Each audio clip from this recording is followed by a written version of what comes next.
कभी ठंड में ठिठुर कर देख, कभी धूप में जल कर देख। मुल्क की हिफाजत क्या चीज़ होती है, कभी सरहदों पे चल कर देख। Thank you.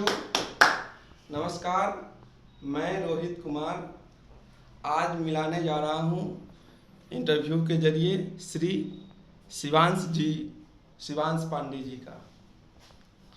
ये शिवांश पांडे जी का मैं छोटा सा इंट्रोडक्शन देता हूँ। इन्होंने BSF border security force ministerial category में जॉब कर रखे हैं और किसमें यूपी ट्रिपल एससी में as a junior assistant job कर रखे हैं। आज इनको मैं अपने चैनल पे इनवाइट इसलिए कर रहा हूँ कि आज 14 फरवरी है। 14 फरवरी न केवल वैलेंटाइन डे है, बल्कि यह हमारे सैनिकों की यादगार में मनाया गया बहुत ही इम्पोर्टेंट डे है। This day is also known as the Black Day. This is the day on which 44 soldiers, Indian soldiers, were martyred by the terrorists. That is called the Pulwama attack. Thank you दोस्त। मैं आज ये interview लेने का मेरा खास मकसद है कि मैं आज शिवांश पांडे जी से जानेंगे कि जो भी एस्पिरेंट्स, जो भी प्रतिभागी जो डिफेंस लाइन के स्पेशली परीक्षा की तैयारी कर रहे हैं, उन्हें कैसे स्ट्रेटजी को फॉलो करना चाहिए ताकि उसे कम समय में इजीली ही उसका सिलेक्शन हो जाए। जी तो शिवांश जी, मैं चाहूँगा कि थोड़ा सा अपना इंट्रोडक्शन दीजिए। कोई बेरोजगार कहता है, कोई निठल्ला समझता है, मगर प्रतियोगी की बेचैनी को बस प्रतियोगी समझता है। जय हिंद डियर कॉमरेड्स, मैं शिवांश पांडे आपके साथ मुखातिब हूँ। धन्यवाद करता हूँ आप सभी का जो आप लोग हमें देख रहे हैं, और साथ ही साथ हमारे प्यारे रोहित भैया जो इतना प्रयास कर रहे हैं आप लोगों के लिए, हम सभी के लिए। पूरा जेडआरटीआई इनको बहुत अच्छे से जान चुका है, बहुत ही कम समय में। सारे के सारे लोगों, सभी टीचर्स के, सभी स्टूडेंट्स के ये बिल्कुल प्रिय हो चुके हैं। इतने ज़्यादा प्रिय हैं, सभी लोग इनको एकदम ढूंढा करते हैं, तलाशा करते हैं कहाँ रोहित भैया मिले। और जब भी माहौल बहुत ही ज़्यादा खराब सा हो जाता है, दुखी सा हो जाता है, हम लोग मायूस हो जाते हैं, परेशान हो जाते हैं, तो रोहित भैया कोई ऐसी बात मारते हैं जिससे सभी के चेहरों पे मुस्कान आ जाती है और हम लोग के हृदय एकदम आनंदित हो जाते हैं। तो बहुत बहुत धन्यवाद करता हूं मैं आपके साथ साथ रोहित भैया का भी, जिन्होंने मुझे आज ये मौका दिया। चलिए, धन्यवाद शिवांश भाई, धन्यवाद बहुत बहुत, हृदय के कोटि कोटि से आपको बहुत बहुत धन्यवाद। सर, मैं इंटरव्यू की शुरुआत करने जा रहा हूँ। सर, आपसे मेरा फर्स्ट क्वेश्चन ये होगा कि सर मुझे ये चीज़ बताइए कि जो डिफेंस का जो प्रिपरेशन होता है, ये हमारे जनरल प्रिपरेशन जैसे कि हम एसएससी हो गया, बैंकिंग हो गया या रेलवे हो गया, इससे थोड़ा सा ये डिफरेंट होता है। Because there is a examination of physical examination which is very necessary in this test. तो हमारे क्या है कि हमारे एकेडमिक नॉलेज के साथ साथ हमें फिजिकली भी फिट रहना होता है, तभी हम किसी भी डिफेंस की तैयारी, जैसे कि हो गया Bihar constable, Bihar SI, SSC, GD, RPF, किसी भी डिफेंस लाइन में जाने के लिए, बीएसएफ में जाने के लिए मुझे फिजिकली फिट रहना होगा। एकेडमिक स्ट्रैटेजी कैसे होना चाहिए तो मैं प्रीवियस में चर्चा कर चुका हूँ, आपके साथ भी चर्चा करूँगा। लेकिन मैं आज फर्स्टली पूछना चाहता हूँ कि जो प्रतिभागी जो खासकर डिफेंस की तैयारी करना चाह रहे हैं, उनको फिजिकली फिट कैसे रहना है और किन किन बातों को स्पेशली हमेशा फोकस करना है ताकि उन्हें आने वाले दिन में फिजिकल की एग्जामिनेशन में कोई किसी भी प्रकार की परेशानियों का सामना नहीं करना पड़े। जी चलिए, आपने बहुत ही अच्छा प्रश्न किया है जो बच्चों के पॉइंट ऑफ व्यू से बहुत जरूरी है। देखिए, बच्चों के लिए जैसे हमने भी जब शुरुआत की कि हम फिजिकल, मेरा भी एक सपना था जैसे कि हर भारतीय का होता है कि मुझे अपने यहाँ सीने पर वर्दी चाहिए, अपने बॉडी पे वर्दी चाहिए और यहाँ पर स्टार चाहिए। तो ऐसा मेरा भी बचपन से ही सपना था, मेरा भी देश की सेवा करने का, मातृभूमि के लिए न्यौछावर होने का सपना था।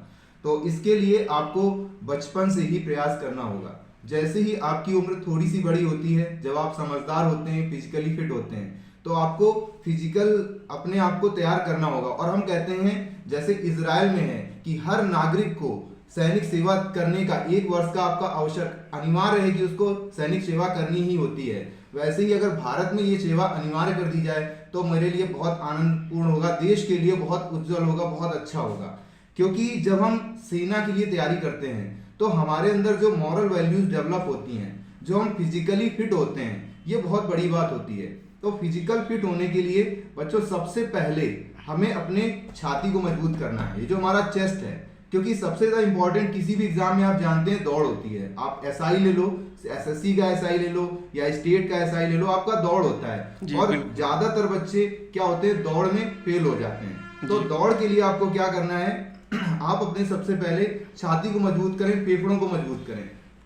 इसके लिए आप क्या कर सकते हैं, जैसे जो मैंने अपनी टेक्निक अपनाई है कि मैं कभी भी आराम से बैठा हुआ हूँ, लेटा हुआ हूँ, मैं अपनी सांस को अंदर भरूंगा और भर करके थोड़ी देर के लिए रोक कर रखूंगा। तो मैं जितनी देर रोक सकता हूँ, और रोकने के बाद एकदम से नहीं छोड़ना है, बहुत स्लो करके छोड़ना है। तो आप जितना धीरे धीरे प्रैक्टिस करेंगे, इससे आपकी जो चेस्ट होंगे, जो फेफड़े होंगे, वो मजबूत होगा और आपको रनिंग के समय इससे बहुत ही फायदा मिलेगा। तो सबसे बेस्ट चीज है आपकी रनिंग। और रनिंग के साथ साथ जो आपका बॉडी है वो हल्का होना चाहिए, भारी नहीं होना चाहिए। आप जंक फूड्स का यूज ना करें, आप हेल्दी फूड खाएं। आप डेली जो आपके ग्राम्स वगैरह हैं, चना है, दाल वगैरह है, इनका यूज करें। आप किशमिश वगैरह भिगो करके खा सकते हैं। तो इनका आप जब यूज करेंगे तो आपका बॉडी जो है वो प्रोटीन से परिपूर्ण रहेगा और ज्यादा इम्यूनिटी पावर बना रहेगा, इम्यूनिटी पावर भी बढ़ेगा। और साथ साथ आपका जो बॉडी है वो ज्यादा बल्की नहीं होगा, क्योंकि आपको रेस के साथ साथ कभी लॉन्ग जंप भी क्रॉस करना होगा, कभी आपको हाई जंप भी क्रॉस करना होगा। तो अगर आपका बॉडी वेट ज्यादा हो जाएगा तो ये चीजें करने में आपको प्रॉब्लम होगा। तो इसके लिए आप एक तो सबसे पहली चीज जो मैंने बताई आपको कि आप अपने चेस्ट को मजबूत करें, फेफड़ों को मजबूत करें। और सेकंड, आप अपने पेट को मजबूत करें।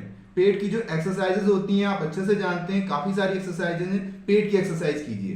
क्योंकि जब हम बीएसएफ में पहुंचे तो मुझसे रेस वगैरह तो बढ़िया हो रही है, लेकिन मैं जो उसके अन्य इवेंट्स हैं, जैसे एक रस्सा चढ़ना होता है, आपको 12 फीट ऊपर चढ़ना होगा, फिर 18 फीट हॉरिजॉन्टल चढ़ना होगा, और फिर आपको 12 फीट नीचे आना होगा। तो मैं 12 फीट ऊपर तो चढ़ रहा हूँ, लेकिन उसके बाद मैं ऊपर नहीं जा पा रहा हूँ, क्योंकि मेरे पेट में दम ही नहीं है, स्टेमिना नहीं है, स्टेमिना, पेट नहीं मजबूत है मेरा। मेरे बॉडी, हाथ मजबूत है, मेरा शरीर मजबूत है, रेस बढ़िया जा रहा है, लेकिन मेरा पैर ऊपर नहीं जा रहा, क्योंकि मेरे पेट में दम नहीं है। तो भाई उसके लिए फिर मुझसे खूब एक्सरसाइज कराएगी, मुझे खूब पनिशमेंट भी दिए गए।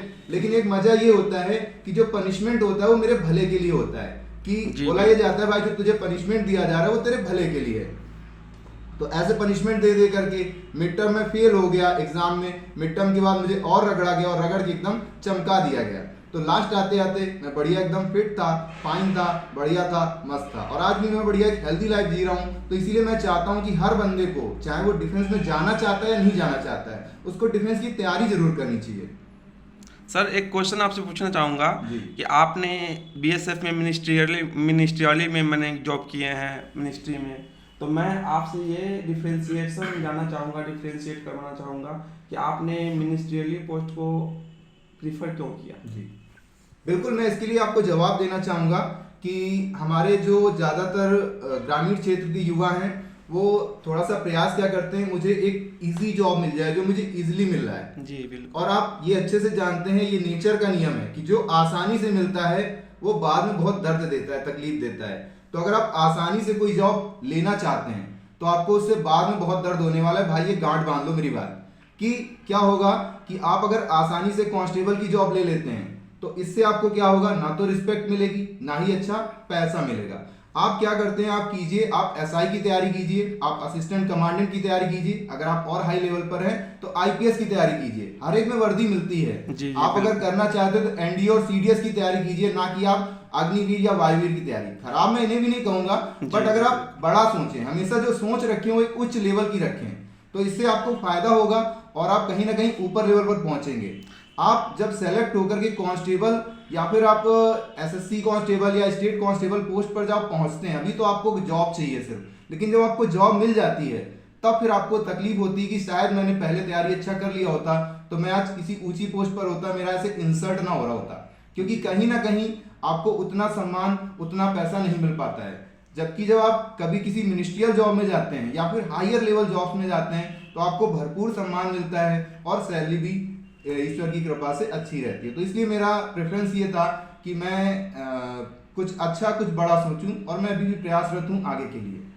सर, जो भी स्टूडेंट, जो मैं खासकर उन स्टूडेंट्स के लिए क्वेश्चन पूछने जा रहा हूँ कि मेरे पास बहुत सारे ऐसे कमेंट्स आते हैं कि सर मैंने इंटर अभी पास आउट रिसेंटली किया है और मेरी एज भी 18+ हो चुका है, मैं किसी भी गवर्नमेंट जॉब के लिए अप्लाई कर सकता हूँ। तो मैं खासकर ऐसे स्टूडेंट्स के तरफ से मैं क्वेश्चन रखना चाहूँगा कि जो लड़के या लड़कियाँ जिन्होंने अभी रिसेंटली इंटरमीडिएट को पास आउट किया है, तो जाहिर सी बात है उनकी एज होगा 17-18 इतना होगा, और किसी भी डिफेंस लाइन के एनडीए हो गया, एयरफोर्स हो गया, या फिर एसआई हो गया, मतलब उसके लिए वो आवेदन करने के योग्य हो जाते हैं। तो उसे तो बेसिकली उससे रीजनिंग की रीजनिंग की कोई नॉलेज नहीं होता है, मैथमेटिक्स ना तो कोई कंपटीशन का उसके कोई एग्ज़ाम का एक्सपीरियंस होता है। वो क्या करेंगे, एग्ज़ाम देना शुरू करेंगे, वो 2-4 एग्ज़ाम देते देखते जब तक उसका एक्सपीरियंस बनेगा तब तक उसका एज एक्सपायर हो जाएगा, जिसकी वजह से वो सिलेक्शन से वंचित रह जाएगा। तो मेरा इस क्वेश्चन के माध्यम से मुझसे ये जानना है कि जो लड़का पहले ठान लिया कि मुझे डिफेंस में जाना है, उसने इंटरमीडिएट को, चाहे फैकल्टी कोई भी हो, साइंस कॉमर्स आर्ट्स कोई भी हो, जैसे ही पास आउट किया, उसे कौन सा स्ट्रेटजी को अपनाना चाहिए कि ठीक अगले 1 से 2 साल में या 1 से 2 अटेम्प्ट में, 3 अटेम्प्ट में वो फाइनली एज एक्सपायर होने से पहले वो कोई एक जॉब डिफेंस को ग्रैब कर ले। जी सर, बहुत ही अच्छा प्रश्न पूछा है आपने। ये प्रश्न हर प्रतियोगी के मन में होता है। मैं भी जब इंटर पास आउट हुआ तो मेरे मन में भी ये प्रश्न आया और मैंने तैयारी शुरू किया, और कहीं ना कहीं जैसा कि आपने कहा भाई एज निकल जाता है, तो मेरा भी निकल गया। जी जी, मेरा निकलने के बाद जब मैंने बच्चों को पढ़ाना शुरू किया, कंपटीशन की तैयारी करवाना शुरू किया, तब मुझे कहीं ना कहीं समझ में आया कि इसके लिए स्ट्रेटेजी आपके पास ये होनी चाहिए कि आप किसी भी एग्जाम की तैयारी करते हैं, आप कांस्टेबल की करते हैं, आप एसआई की करते हैं, या फिर आप एनडीए सीडीएस की करते हैं। अब एनडीए सीडीएस एनडीए की आप तभी कर पाएंगे जब आपने इंटर पीसीएम ग्रुप से किया होगा। तो जो एनडीए जो है आपका वो पीसीएम ग्रुप पे ही बेस्ड होता है। जी, तो एनडीए के लिए आप इंटर का जो पीसीएम है उसको बहुत अच्छे से पढ़िए। अब आप अगर कांस्टेबल में जाना चाहते हैं, आर्मी में जाना चाहते हैं, या अन्य किसी जॉब में जाना चाहते हैं, तो आपने पढ़ा हुआ है क्लास 6, 7 और 8 एनसीईआरटी 6, 7, 8 एनसीईआरटी हो गया आपकी जो बुक्स हैं, आप उसमें जीएस या पढ़ा, फिर स्टेट बोर्ड हो, जो भी स्टेट बोर्ड हो, आपने जीएस पढ़ा है, आपने मैथ पढ़ा है, वहां पर आपने थोड़ा बहुत रीजनिंग भी पढ़ा है। उन सब्जेक्ट्स को उठा करके एक बार रिवाइज कीजिए, 6, 7, 8 फिर 9, 10 थोड़ा सा रिवाइज कीजिए, सब कुछ आपको वहीं से मिलेगा। क्या होता है, हम लोग ये सोचते हैं यार ये कुछ अलग सा है, कंपटीशन को हम लोग ऐसे लेते हैं जैसे ये कोई राक्षस है, ये कोई हवा है। तो भाई ये राक्षस या हवा नहीं है, ये तुम्हारा वही 6, 7, 8 और 9, 10 का सिलेबस है आपका। जिसकी जो क्वालिफिकेशन है, अगर 10 क्वालिफिकेशन है तो 10 तक ही पूछा जाता है भाई, उसमें कहीं बाहर से नहीं आता है। बस प्रॉब्लम ये है कि हम उन चीजों को पढ़ करके छोड़ चुके हैं, भूल चुके हैं, क्योंकि उस समय हमें रेस दिखाई दी थी, आपको हाई स्कूल पास करना है, आपको इंटर पास करना है। आप उस समय पढ़ाई को एंजॉय नहीं कर रहे थे, आप पढ़ाई से सीख नहीं रहे थे। आप दोबारा एक बार रिवीजन कीजिए, आपने अभी इंटर पास किया है, आप 2 से 3 महीने में 6, 7, 8 और 9, 10 की किताबें निपटा डालिए। उसके बाद आप देखिए आप कंपटीशन में अपने आप ग्रो कर जाएंगे, और आपके साथ कंपीट करने वाले भी आप ही के साथ के तो भाई लोग हैं, कहीं अलग से तो पैदा नहीं हुए कि उनको अलग से इंजेक्शन लगा करके छोड़ा गया है। तो बिल्कुल ही मन में हीन भावना न लाएं, एक आत्मविश्वास के साथ में तैयारी शुरू करें। और तैयारी के बारे में एक बात मैं और कहना चाहूंगा कि हम लोग तैयारी किसकी करते हैं, हम लोग बैंक की तैयारी करते हैं, हम लोग एसएससी की तैयारी करते हैं, हम लोग कांस्टेबल की तैयारी करते हैं, हम लोग एसआई की तैयारी करते हैं। भाई ये करना छोड़ दो, मैंने भी यही किया और मैंने कहीं ना कहीं असफलताएं भी देखी। तो फिर उसके बाद मुझे समझ में आया मुझे कभी भी किसी भी एग्जाम की तैयारी नहीं करनी है। मुझे तैयारी किसकी करनी है, सिर्फ और सिर्फ सब्जेक्ट्स की तैयारी करनी है। मुझे कभी भी एग्जाम बेस्ड तैयारी नहीं करनी। भाई मैं रेलवे की तैयारी कर रहा हूँ, भाई मैं बैंक की तैयारी कर रहा हूँ, भाई मैं एसएससी की तैयारी कर रहा हूँ, मैं सिर्फ और सिर्फ सब्जेक्ट की तैयारी कर रहा हूँ। मुझे मैथ तैयार करनी है, मुझे रीजनिंग तैयार करनी है, मुझे जीएस तैयार करनी है, मुझे इंग्लिश तैयार करनी है और मुझे हिंदी तैयार करनी है। मुझे सिर्फ अगर 5 सब्जेक्ट तैयार हो जाते हैं तो मैं भारत का जो भी एग्जाम होगा उसे आराम से फाइट कर लूंगा। और इसमें मैं ये देखूंगा कि मेरा कौन सा मजबूत सब्जेक्ट है, मेरा कौन सा वीक सब्जेक्ट है। मैं मजबूत सब्जेक्ट को थोड़ा सा कम टाइम दूंगा और जो इजी सब्जेक्ट होगा, जो हमारा आसान सब्जेक्ट जो हमें कठिन लगता है, उसको मैं थोड़ा ज्यादा समय दूंगा। बस इस प्रकार से मैं तैयारी करूंगा और मैं किसी भी एग्जाम में मेरे सर कहते थे कि ये जो एग्जाम जो कंपटीशन है वो एक ट्रेन है, और इस ट्रेन में जब आप एक बार सवार हो जाओ तो इसके स्टेशन, हर स्टेशन का मजा लो, वो चाहे एसएससी हो, चाहे बैंक हो, चाहे रेलवे हो, चाहे क्लर्क हो, चाहे प्यून हो, कोई भी हो, हर एक का मजा लो, हर एक में मजा आएगा। आप हर स्टेशन पे उतरो, मतलब हर एक फॉर्म डालो और हर एक की तैयारी, किसी की भी तैयारी मत करो, तैयारी सिर्फ सब्जेक्ट की करो, और इस तरह से आप क्या कर सकते हैं, एक बहुत ही अच्छा आउटपुट प्राप्त कर सकते हैं। धन्यवाद सर। सर एक क्वेश्चन मेरा ये है कि 22 जनवरी 1915 से हरियाणा के पानीपत से जो प्रधानमंत्री के द्वारा शुरू किया गया था योजना बेटी बचाओ बेटी पढ़ाओ योजना, इस योजना के परिणाम स्वरूप आज मुझे ये देखने को मिल रहा है कि आज जो फीमेल का साक्षरता रेट है, लिटरेसी रेट है, कहीं न कहीं बहुत ही सुधार हुआ है। लड़कियों के पढ़ाई पे बहुत ज़्यादा विशेष फोकस किया गया है। हम मिसाल देना चाहेंगे अवनी चतुर्वेदी, भावना कंठ, शिवांगी सिंह, जो एक लड़की होने के बाद एक लड़की होते हुए उन्होंने हमारे देश के सबसे जो खतरनाक, सबसे जो फाइटर प्लेन होते हैं वो उड़ा रहे। कहने का सेंस ये हुआ है कि हमारी बहनें हैं, लड़कियां हैं, जो कैंडिडेट होती है हमारे देश की हर ऊंचाइयों को छू रहा है। तो मैं आपसे ये जानना चाहूँगा कि चूँकि आप डिफेंस लाइन में ऑलरेडी बहुत दिन वर्क कर चुके हैं, आपको एक्सपीरियंस है, तो जो लड़कियां जो अभी रिसेंटली इंटरमीडिएट पास आउट की है, लड़कियों के लिए डिफेंस लाइन कितना सूटेबल है, ये मैं आपसे जानना चाहता हूँ सर। आप सभी लोग जानते हैं कि डिफेंस लाइन जो है वो लड़कियों के लिए ट्रांजिशन दौर से गुजर रहा है, मतलब ये एक संक्रमण काल है। अभी अभी आर्मी में कुछ पोस्टों के लिए और सीडीएस वगैरह में कुछ पोस्टों के लिए लड़कियों को अलाउ किया गया है। सभी लोग जानते हैं भाई, ये जॉब्स स्टार्टिंग से ये हमारा विचार बना हुआ था कि ये काम सिर्फ और सिर्फ मर्दों का है, ये सिर्फ पुरुष ही कर सकते हैं, महिला नहीं कर सकती है। जी, तो माइंडसेट बना हुआ है। बिल्कुल गलत सोच थी। क्यों नहीं कर सकती है? जब महिला 100 बिच्छुओं, 1000 बिच्छुओं और लाखों बिच्छुओं के डंक के बराबर एक बच्चे को जन्म देते समय दर्द उठा सकती है, तो वो सीमा पर खड़े होकर के दुश्मन को मुंहतोड़ जवाब क्यों नहीं दे सकती है? बिल्कुल दे सकती है। जी, तो बिल्कुल हम कहते हैं बहुत ही अच्छी चीज है, ये बहुत ही अच्छा प्रयास है, बहुत ही अच्छी शुरुआत है। बस अपने आप को थोड़ा सा सेफ रखते हुए देखिए, कहीं ना कहीं हम एकदम से विचारधाराओं को बदल नहीं सकते हैं। उन विचारधाराओं को तोड़ना होगा, बदलना होगा और आगे बढ़ना होगा। जब आप डर करके बैठे रहेंगे तो कुछ नहीं बदलेगा। आप आगे बढ़िए। आपके सुरक्षा के लिए, आपके बचाव के लिए बहुत अच्छे नियम बनाए गए हैं। अगर कोई भी लड़की ये डर करके सोचती है कि मैं इसमें जाऊंगी, मेरे साथ क्या होगा, मेरे साथ समस्याएं आएंगी, मेरे साथ दिक्कतें, कोई दिक्कत नहीं आएगी। आपके साथ सरकार है, आपके साथ प्रशासन है, आपके साथ भारत देश का संविधान है और इसके साथ साथ नियम और कानून है। बहुत ही अच्छी सुविधाएं दी गई हैं लड़कियों को। और इनफैक्ट मैं कहूंगा कि जब मैं 2018 BSF head constable ministerial batch में ट्रेनिंग कर रहा था तो मेरे साथ 6 लड़कियां थीं। 6 लड़कियां वहां पर ट्रेनिंग कर रही थी। बहुत ही इजी गोइंग था उनके लिए, कोई भी समस्या नहीं थी, कोई भी दिक्कत नहीं थी। तो डिफेंस में कोई भी समस्या नहीं है, और कोई भी समस्या आपको होती है तो उसके लिए आपके अधिकारीगण हैं, आपके सहयोगीगण हैं, आपके सहकर्मी हैं, सब पूरे आपकी मदद करेंगे। कोई भी समस्या लड़कियों के लिए ऐसी कोई नहीं है। जी सर एक्चुअली क्या होता है कि हम लोग भी फाइनली सिलेक्शन से पहले बहुत सारे एग्जामिनेशन दिए और कुछ मार्क्स की वजह से हम लोग मेरिट में नहीं आ पाए, जिसकी वजह से फाइनली सिलेक्शन नहीं हो पाता था। बहुत सारी निराशाएं हाथ लगता था, क्योंकि हर एक एग्जाम के कम से कम 2-3 चरण, एटलीस्ट 2-3 चरण होते हैं जिसे क्वालिफाई करना। कई में 4 चरण भी होते हैं। सभी को अल्टीमेटली क्वालिफाई करते जाना और फाइनल राउंड में 0 पॉइंट से छट जाना, 0 पॉइंट समथिंग मार्क्स, एक नेग्लिजिबल मार्क्स से छट जाना, ये काफ़ी शॉकिंग मोमेंट होता है। इसको हैंडल करना एक साधारण बात नहीं होता है। इसमें हम काफ़ी ज़्यादा डीमोटिवेटेड हो जाते हैं और हमारे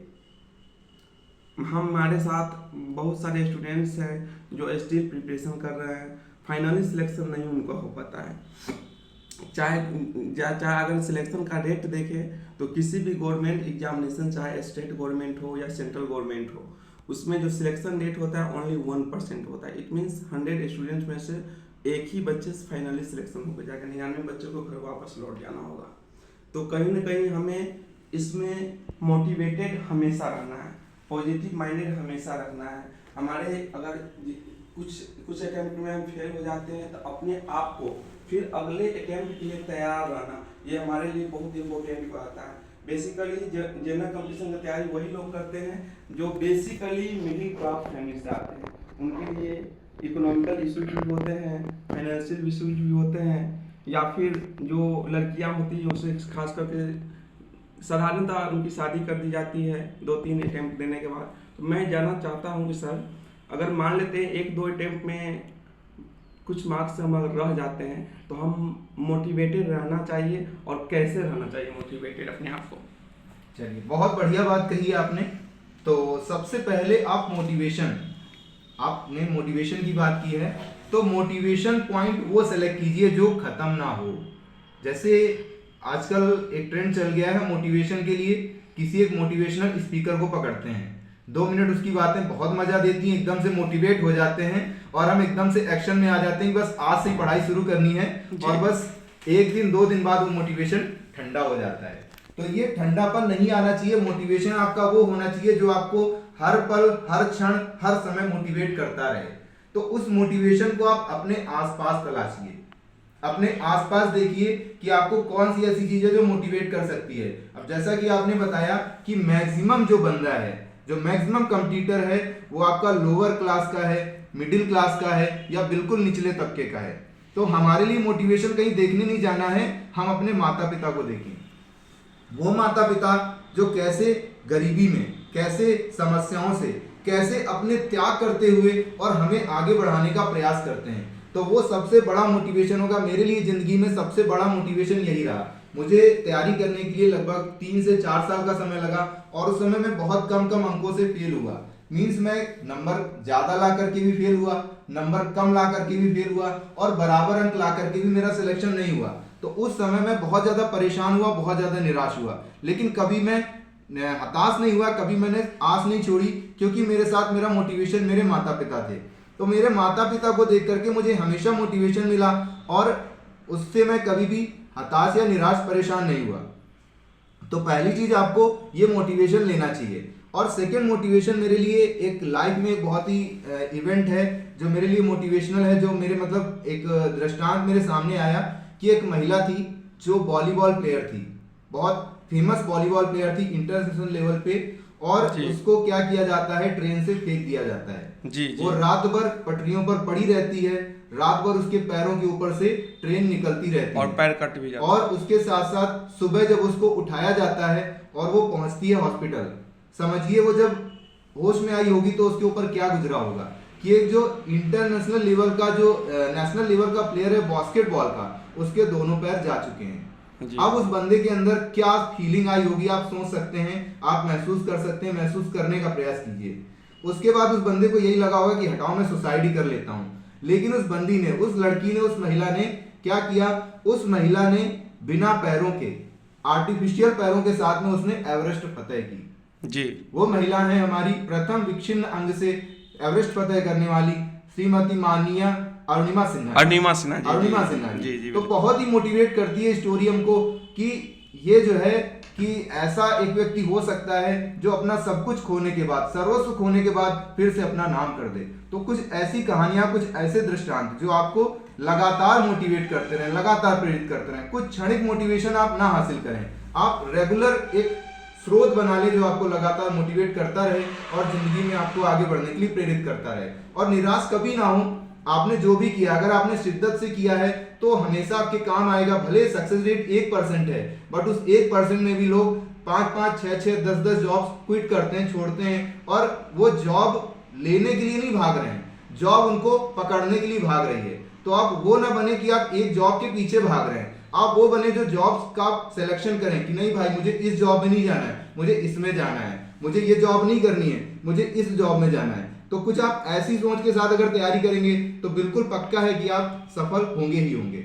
और इसी पे मैं आपको अपनी जो मेरी स्ट्रेटेजी रही है उससे भी थोड़ा सा अवगत कराना चाहता हूँ। जी जी बिल्कुल। आप मोटिवेशन कैसे ले, आप मोटिवेशन लीजिए। आपको बहुत बढ़िया मैं एक एग्जांपल देता हूँ।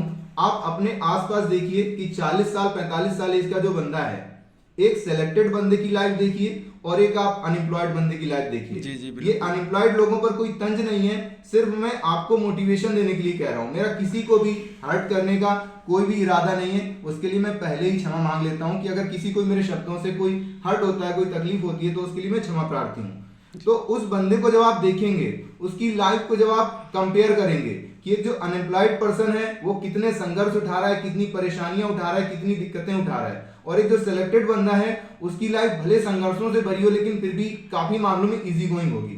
तो अगर आप मोटिवेशन चाहते हैं तो उन दोनों लोगों की लाइफ को कंपेयर कीजिए और अपने आप को उस जगह पर रखिए कि आज के 15 साल 20 साल बाद आप किस जगह पर होना चाहते हैं। मेरा वादा है आपसे कि आप कभी भी मोटिवेशन की आपको आवश्यकता ही नहीं पड़ेगी, आप अपने आप तैयारी करते रहेंगे।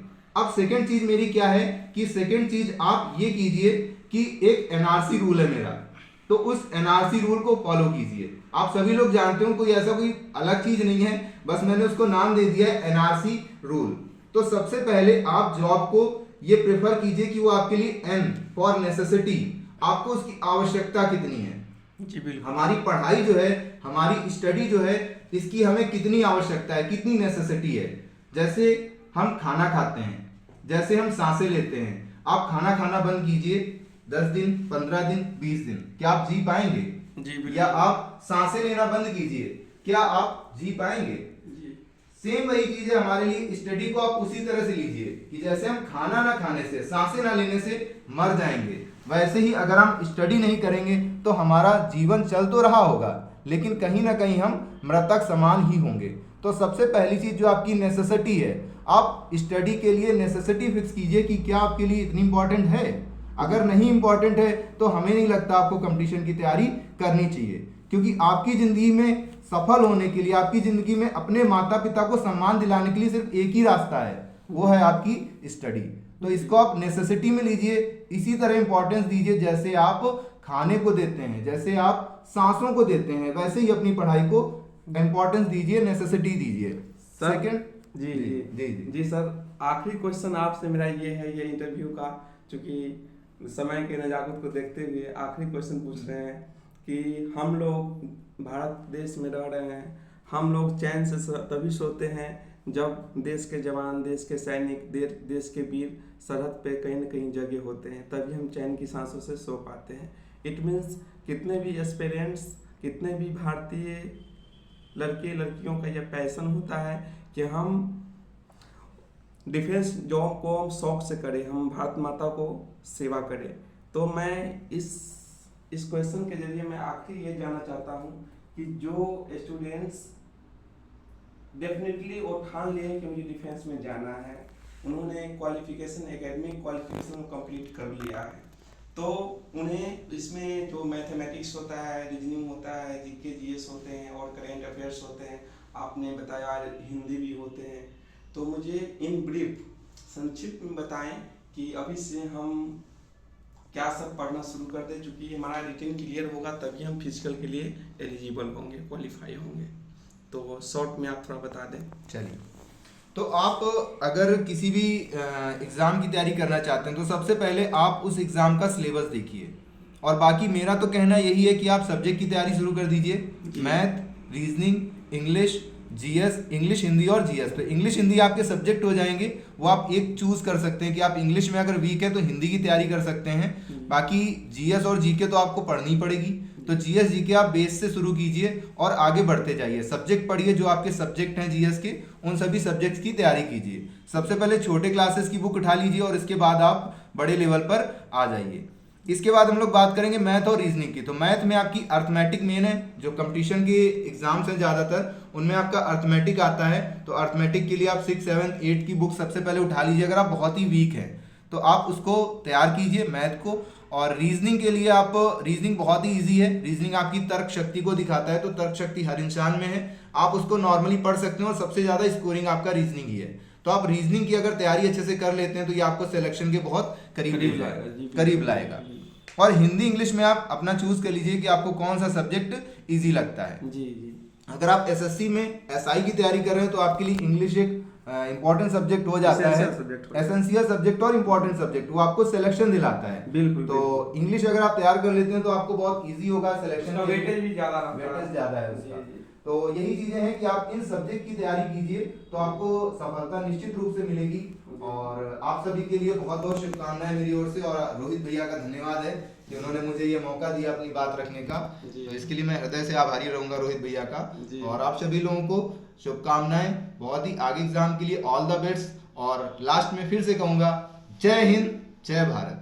बहुत बहुत धन्यवाद शिवांश पांडे जी, जिन्होंने अपना समय निकालकर हमें हमारे प्लेटफॉर्म पे इन्होंने इंटरव्यू दिया। इसके लिए मैं इनको तहे दिल से धन्यवाद देना चाहता हूँ। साथ में मैं धन्यवाद देना चाहता हूँ श्री दयाशंकर भैया को, जिन्होंने पिछले दिनों से इन्होंने हम लोग की शूटिंग यही करते हैं कैमरामैन के थ्रू। ये हमारे साथ कलीग हैं, ये ट्रेन मैनेजर है। इससे पहले आर्कियोलॉजिकल डिपार्टमेंट में ही जॉब करते थे। इन्होंने भी बहुत सारे संघर्ष करके और डिफरेंट जॉब कर ये आए हैं। एक दिन मैं स्पेशली दयाशंकर जी को भी इंटरव्यू करूंगा। जी दोस्तों, बहुत बहुत आप समय निकालने के लिए, ये वीडियो देखने के लिए बहुत बहुत धन्यवाद। मुझे आशा और उम्मीद है कि ये वीडियो क्लिप आप लोगों के लिए, जितने भी एस्पिरेंट्स तैयारी कर रहे हैं उनके लिए बेनिफिशियल होगा। धन्यवाद। जय हिंद।